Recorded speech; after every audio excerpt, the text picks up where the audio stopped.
आज हमारी दुकान में स्वयं बजरंग बली पधारे हैं, फल्ली खाने आए हैं। P low P low P low. आज हमारी दुकान में स्वयं बजरंग बली पधारे हैं, फल्ली और पानी नाश्ता कर रहे हैं। P low P low.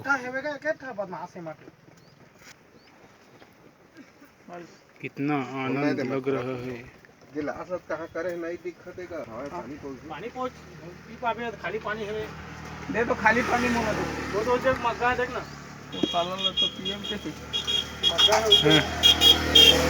खाना खत्म हो गया है लेकिन भूख भी अभी तक नहीं पहुंचा। तो भोभला है, दो मग्गा पानी फेंक तो मुंह में घाव हो गया है इसका। फेंक देना मग्गा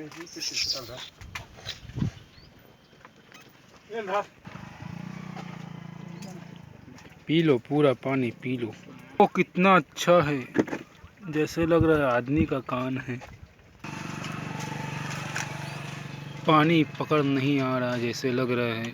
मग्गा का पानी बहुत कम हो गया है।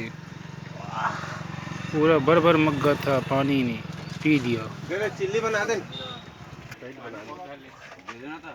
टाइट बनाना पलट गया पानी।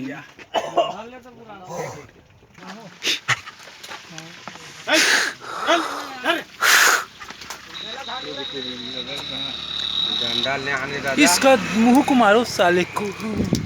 उल्टा कूद